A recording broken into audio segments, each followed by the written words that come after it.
가이사 아구스도가 명령을 내려서 로마 제국 내에 있는 사람들은 다 고향 땅으로 돌아가서 호적을 하라라고 이렇게 명령을 내렸습니다. 여러분, 가이사 아구스도가 누굽니까? 옥타비아누스입니다. 옥타비아누스. 로마 제국의 초대 황제입니다. 저는 이번 본문 읽으면서 베들레헴이라는 다윗의 동네, 이 문구가 참 눈에 확 들어왔습니다. 자, 누가복음 2장 4절에 보면 이렇게 말씀합니다. 요셉도 다윗의 집 족속이므로 갈릴리 나사렛 동네에서 유대를 향하여 베들레헴이라 하는 다윗의 동네로 그랬습니다. 여러분, 다윗이 어느 지역 출신입니까? 베들레헴이죠. 베들레헴 출신입니다. 아주 촌구석이었습니다. 지금 이스라엘 가서 베들레헴 들리면 괜찮아 보입니다. 지금은 팔레스타인 지역이죠. 그래도 도시가 형성되어 있고 아주 괜찮아 보이는 지역, 그 지역이 베들레헴인데 예수님 당시에는 사실 그렇지는 못했습니다. 작은 마을이었죠. 근데 이 전체적인 모습을 보면서 로마의 황제 가이사 아구스도가 명령 내려서 지금 요셉과 마리아가 베들레헴으로 가지 않았습니까? 그리고 그곳에서 아기를 낳게 됐는데 이런 모든 것 하나님의 경륜 가운데 있다라고 하는 것을 다시 한번 확인하고 또 고백을 하게 됩니다. 경륜이라고 하는 말은 다스린다는 의미죠. 세상을 다스린다라는 의미를 갖고 있는데요. 이 모든 것이 하나님의 경륜 가운데 있습니다. 가이사 아구스도가 명령을 내렸지요. 대단한 권력을 가지고 있습니다. 그 사람이 다 마음대로 하는 것 같습니다. 하지만 그렇지 않지요.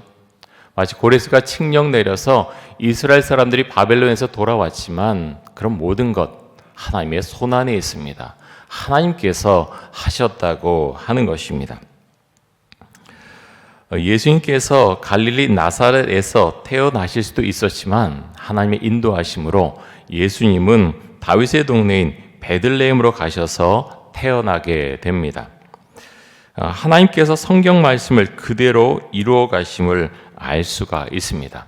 자, 구약 성경 미가서에 보면 이렇게 말씀합니다. 자, 미가 5장 2절에 보면 우리가 잘 아는 말씀인데요. 이렇게 말씀합니다. 베들레헴 에브라다야, 너는 유다 족속 중에 작을지라도 이스라엘을 다스릴 자가 내게서 내게로 나올 것이라. 그의 근본은 상고의 영원에 있느니라. 아멘.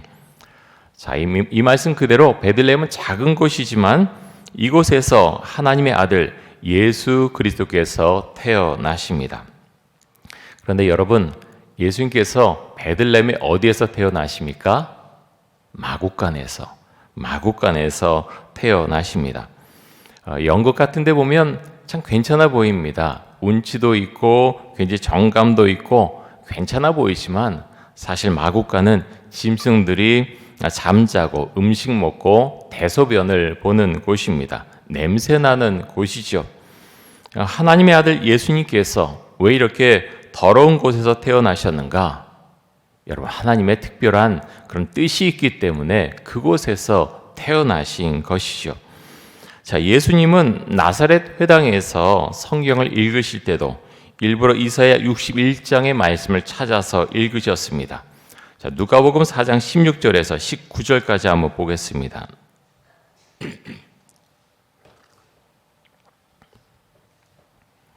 이렇게 말씀합니다. 예수께서 그 자라나신 곳 나사렛에 이르사 안식일에 늘 하시던 대로 회당에 들어가사 성경을 읽으려고 서심해 선지자 이사야 글을 들이거늘 책을 펴서 이렇게 기록된 데를 찾으시니 곧 주의 성령이 내게 임하셨으니 이는 가난한 자에게 복음을 전하게 하시려고 내게 기름을 부으시고 나를 보내사 포로된 자에게 자유를 눈먼 자에게 다시 보게 함을 전파하며 눌린 자를 자유롭게 하고 주의 은혜의 해를 전파하게 하려 하심이라 하였더라. 아멘. 자, 여러분, 왜 예수님께서 이사야 그 말씀을 주시자 특별히 왜 61장 말씀을 일부러 찾으셔서 그렇게 읽으셨겠습니까? 이 말씀이 예수님에게 너무나 중요한 메시지를 주는 말씀이기 때문에 그 사역에 대해서 설명하는 말씀이기 때문에 예수님께서 이사야 61장 말씀을 찾아서 읽으신 것입니다. 예수님은 가난한 자에게 복음을 전하기 원하셨습니다. 포로된 자가 자유케 되기를 원하셨고 눌린 자가 자유롭게 되기를 원하셨습니다. 그래서 이 말씀을 찾아서 읽으신 것이죠. 하나님의 아들이신 예수님께서 냄새나는 마구간에서 태어나시고 또 나사렛 회당에서 이사야 61장 말씀을 찾아서 읽으시고 당대 권력자였던 바리새인들과 대립각을 세우시고 또 십자가에서 죽음을 맞이한 것은 우연히 일어난 것이 아닙니다. 하나님께서 하나님의 아들인 예수님 이 땅에 보내실 때 그 길을 걸어가도록 그 길을 인도하신 것입니다. 올해부터는 우리가 큐티인이라고 하는 큐티집을 가지고 함께 큐티를 하고 있습니다. 여러분 큐티를 지금 못 하신 분이 계시다면 꼭 시작하실 수 있기를 바랍니다. 참 우리에게 주는 은혜가 큽니다. 근데 이 큐티집에 보면 그 해설하는 부분의 오른쪽에 3개의 질문이 항상 나와 있습니다. 저는 그 질문들 읽으면서 참 질문을 참 잘한다라는 생각을 많이 하곤 합니다. 우리가 이전에 함께 했던 매일 성경과 지금 큐티인의 차이는 적용 부분에 있습니다. 제가 큐티인을 이제 보면서 올해 들어서 보면서 큐티인은 정말 완벽하게 모든 방향성이 적용 부분에 맞춰져 있구나 하는 생각을 참 많이 하게 됩니다. 질문 사항도 마찬가지로 적용에 중심을 두고서 질문을 하고 있습니다. 첫 번째 질문이 이렇습니다. 나는 화려한 모습으로 세상에서 떠받들어지기를 원하십니까? 초라해 보이더라도 예수님을 통해 하나님과 진정한 평화를 누리기 원하십니까? 여러분 왜 이런 질문을 할까요? 이런 질문을 하는 이유는 예수님께서 마국간에서 태어나셔서 말구 위에 누워 계셨기 때문입니다. 예수님은 세상의 권력을 위한 삶을 살지 않으셨고 십자가의 길을 걸어가셨기 때문에 예수님을 믿는 우리에게 이 질문을 하는 것이요. 나는 화려한 모습으로 세상에서 떠받들여지기를 정말 원하는가?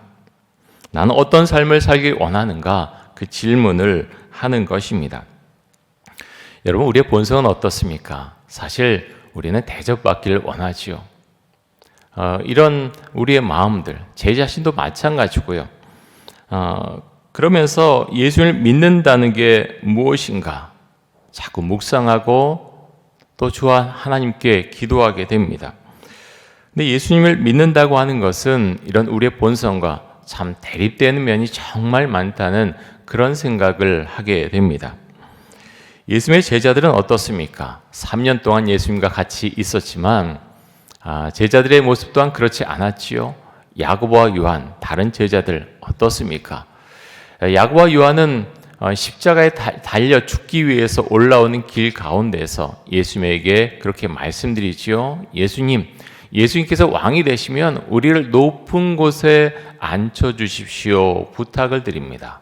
다른 제자들이 이 말을 듣고 분노했다 그랬습니다. 그래서 서로 다퉜습니다.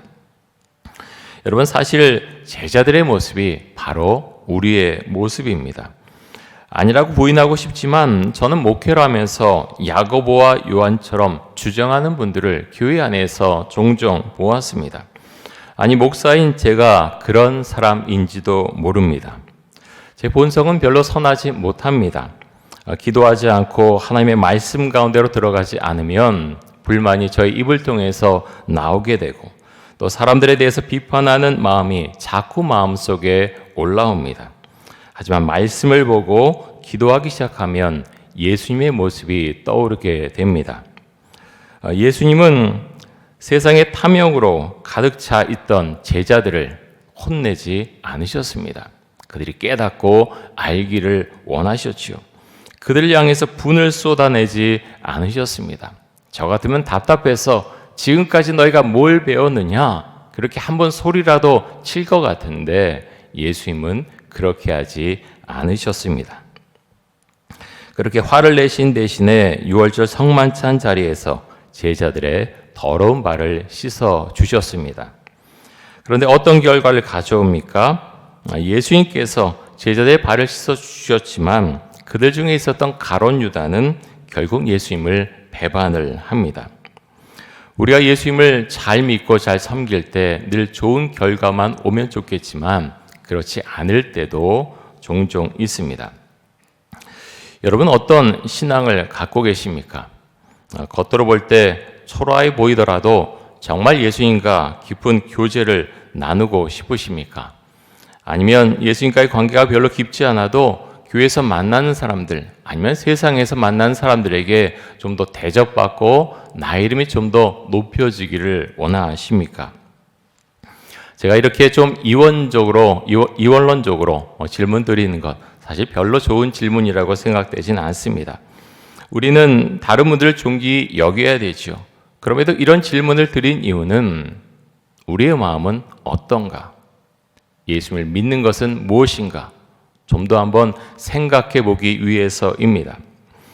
우리가 다른 분들 존귀 여겨야 우리는 사랑의 공동체를 이루어갈 수 있습니다. 하지만 예수님의 일생은 우리에게 교훈을 주고 있습니다. 내가 다른 사람을 섬긴다고 해서 반드시 그 선한 반응이 나에게 즉각적으로 오는 것은 아니다라는 것을 우리는 알 수가 있습니다. 하지만 여러분, 하나님의 선한 뜻은 하나님을 따라서 살다 보면 하나님께서 우리에게 분명히 응답하시고 우리의 삶을 인도하시고 복을 내려 주십니다. 우리의 삶 가운데 내가 다른 사람을 섬겨도 그 섬김이 나에게 돌아오지 않는다 하더라도 우리가 너무 실망하지 않으면 좋겠습니다. 하나님께서 우리를 보고 계시고요. 하나님께서 그에 합당한 은혜를 우리의 삶 가운데 분명히 내려주십니다. 큐티책에 나오는 두 번째 질문도 함께 나누고 싶은데요. 이런 질문을 하고 있습니다.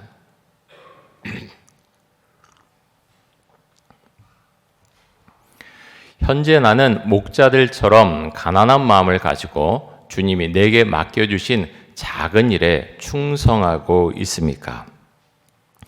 여러분, 마음이 가난하다고 하는 것은요, 마음이 순수하다고 하는 것을 의미합니다. 마음이 순수한 사람이 하나님의 음성을 듣습니다. 마음이 순수한 사람이 하나님의 말씀에 순종합니다. 마음이 순수해야 주님과 친밀한 관계를 갖게 됩니다. 만약 천사가 귀족이나 어떤 왕족에게 나타나서 하나님의 아들이 베들레헴에 있는 마구간에 태어났는데 가서 경배하십시오라고 했다면 누가 갔을까요? 혹시 그 중에 정말 신실하게 하나님을 믿는 사람이 있어서 갔을 수도 있습니다. 그런데 그렇지 않았을 가능성이 정말 많지 않았겠습니까? 목자들은 하지만 천사가 말하는 것에 그렇게 거부적으로 반응하지 않죠. 천사가 말했을 때 빨리 가서 예수님의 마곡간으로 가서 예수님께서 태어나신 마곡간으로 가서 예수님께 경배와 찬양을 올려드렸다라고 말씀합니다. 예수님께서 궁궐에서 태어나셨거나 아주 지체가 높은 어떤 귀족의 집에서 태어났다면 어떤 일이 일어났을까요? 목자들이 가서 경배할 수 있었을까요? 아마 가지 못했을 것입니다. 목자들은 사회적으로 굉장히 천대를 받던 사람들이었습니다. 그런 사람들이 궁궐에 함부로 들어갈 수도 없고 또 귀족의 집에 함부로 들어갈 수도 없었겠죠. 여러분, 낮은 곳으로 오신 예수님, 그 예수님은 우리 교회의 모습을 대변해 주는 것이 아닌가 생각이 듭니다. 그 말고에 누워 계신 예수님, 그분을 누구나 찾아가서 경배할 수 있었다고 하는 것입니다. 그런 면에서 교회는 한편으로는 마구간 같은 곳입니다. 옷이 더럽고 찢어진 옷을 입고 그런 곳에서 그런 상태로 살아가는 사람들도 교회에 언제든지 찾아올 수 있는 것, 그것이 바로 교회여야 함을 주님께서 우리에게 말씀해 주고 있습니다.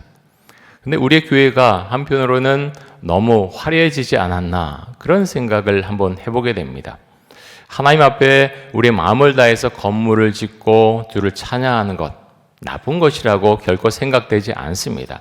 많은 사람들이 함께 모여서 예배드릴 수 있는 어떤 공간을 만들고 그래서 주를 찬양하는 것 아름다운 모습입니다. 그럼에도 한 번 더 생각해 보게 됩니다. 이 교회는 누구를 위한 교회인가? 누구의 영광을 위한 교회인가? 무슨 이유로 교회를 그렇게 크게 짓고 화려하게 짓고 그렇게 사람들에게 보이고자 하는가? 여러분, 제가 조금 비판적으로 그렇게 말씀을 드린 것 같지만 한번 생각해 보기 위해서 이런 질문을 던져봅니다.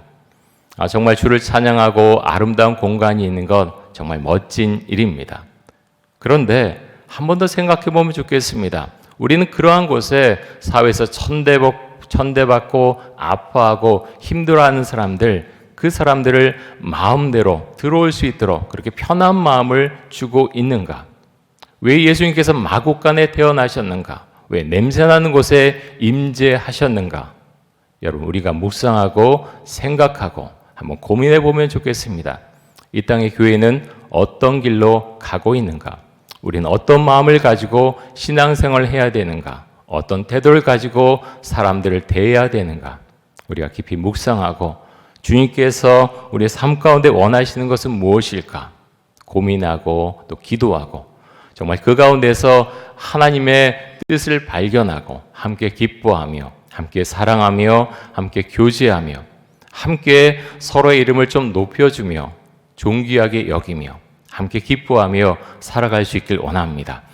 올 한 해 여러분 기도하는 제목이 있으시죠? 그것이 정말 주님께서 기뻐하시는 제목이 될 수 있길 원하고 우리가 주 앞에 기도할 때 하나님께서 영광 받아주시고 또 우리의 마음을 보시고 기뻐하는 그런 모습이 될 수 있기를 간절히 원합니다.